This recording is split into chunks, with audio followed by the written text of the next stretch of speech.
Commandment 5, thou shalt never use Excel. So this actually kind of goes hand in hand with Commandment 4, and even it goes hand in hand with not having an investment team. But basically, if you can figure it out in your head, so the investment process is really quite simple. If a company, let's say, has a market cap of $1 billion, and let's say it's trading at 20 times earnings.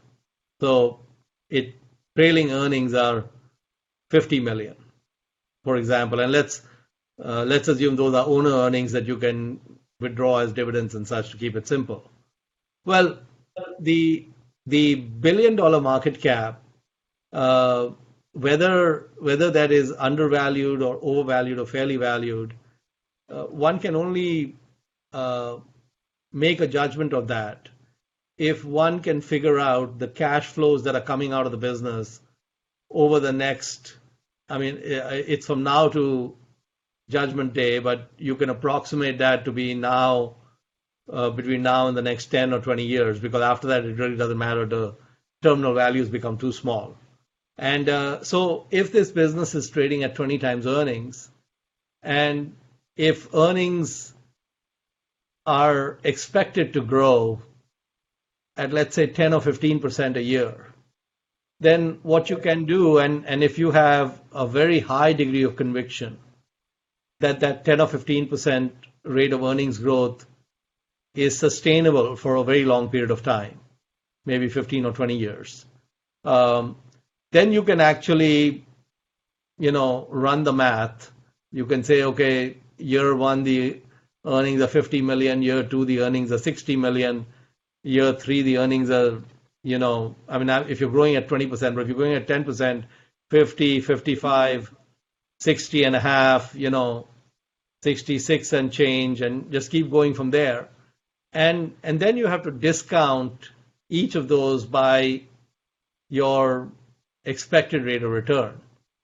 So for example, if I want a 20% rate of return on this investment, I have to start discounting those future cash flows at that 20% rate, and then I have to, because if I'm getting 55 million a year from now, my cost of capital is 20 million. So that 55 million is really worth like 44 million because I'm not getting it today.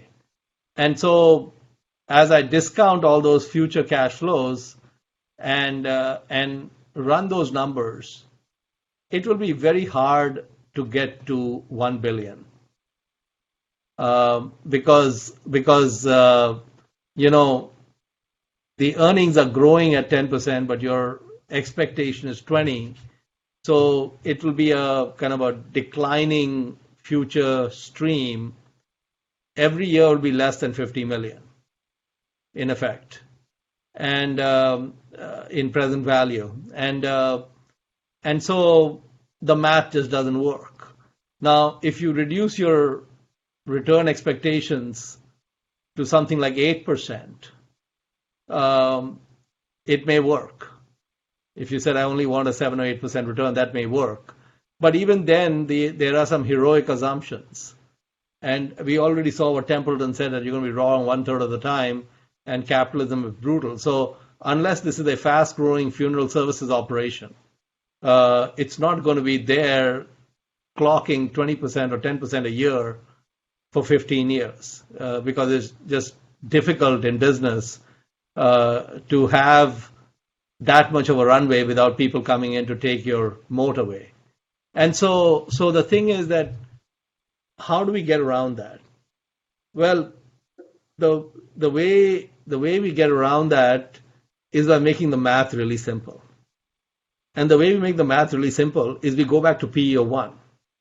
And when we go back to PE of 1, all the math becomes really easy. Because then if I want to make like 25% a year, well, I get my money back in 2 or 3 years, and I still have the business, is still producing cash, and you'll find that it'll deliver that return. And it might deliver that return at a PE of 2 as well, or 3 as well. And but once you start getting to high single digits or double digits, generally speaking, the math doesn't work so well. It's it's it's a lot harder to make it work. And I think, like, for example, uh, if we were to look at, uh, I mean, I think, like, a simple case is, if we look at the uh, a business like Apple. So let's let's take a simple case that Apple is worth exactly $1 trillion. I haven't been tracking it. I think it's a little bit above that, but let's say it's exactly $1 trillion. And let's say I want I'm an unreasonable guy, and I want a, like, 25% annual return on my capital, for example. You know, Arvind knows my license plate says compound 26. Um, so if I want a 25 or 26% return on my money, the first year that business has to produce 260 billion in owner earnings. And I don't think that's what Apple is producing right now. I'm not quite sure. Maybe someone in the class knows, or maybe you can look it up, Arvind. Arvind, what is the trailing PE of Apple approximately? Is it like 10 times or something? I think it's higher than that, but I can get it for you. Yeah. So, but let's be generous. Let's say it's trading at 10 times earnings. Let's say that what it's saying is that Apple's making 100 billion a year. Okay. So I need 260 billion for my 26% or 25%. It's making, let's say, 100 billion, and then a year from now, let's say it's 115 billion. Let's say I'll give it that, they've got a rocking market position. Earnings grow by 15%. It goes to 115 billion. And let's say for the next 10 years, it's compounding at 15%. Even with 100 billion in earnings compounding at 15% for 10 years, which means that in the 10th year, it will be 400 billion, because in 5 years it'll double to 200 billion, and 10 years it'll double again to 400 billion.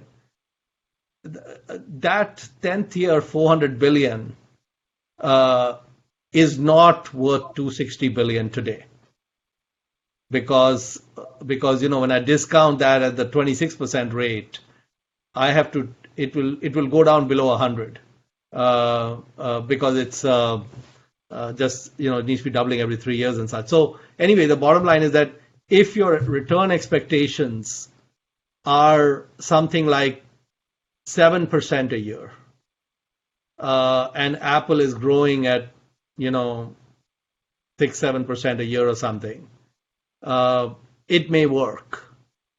So one of the things that you can do with just playing with these 2-3 numbers, which is market cap, current earnings, and what you expect earnings to grow at. And of course, I think a lot of people would have difficulty getting to assumptions that Apple will grow 15% a year, bottom line, for 10 or 15 years, without any hiccups.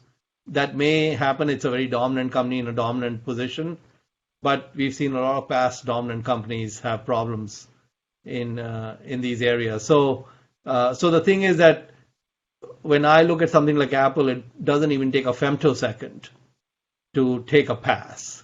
And now, if we had Apple at, like, something like 3 times earnings, like $1 trillion market cap, making 350 billion a year, growing at whatever, 15% or something, even someone like me might get interested.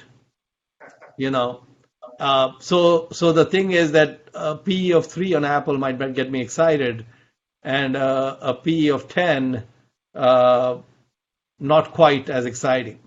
And so Manish, so my TA is saying that the PE is closer to 20 times, so you're going to be a lot less excited. ouch, man, that's so hard. And so, the thing is that, so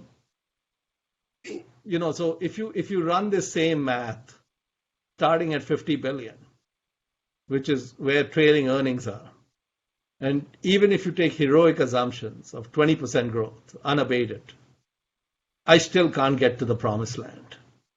You know, as you know, with the commandments, I've been to the promised land, but I can't get to the promised land with it. So that was the fifth commandment: "Thou shalt never use Excel." And as you saw with all the math we did, we didn't even need a calculator. Forget Excel. We just did it in our heads. So there is no need for Excel. And if you find yourself reaching for Excel, what that means is you take a pass. It's an automatic pass the moment you feel, oh, I need Excel to figure this out. If you need Excel, it means you need to take a pass. If you can't do the math on the fingers in one hand, you need to take a pass. If you're going to two hands, there's a problem. You need to be doing the math with one hand and no calculator and what's between your ears. That's it. Like I said, these are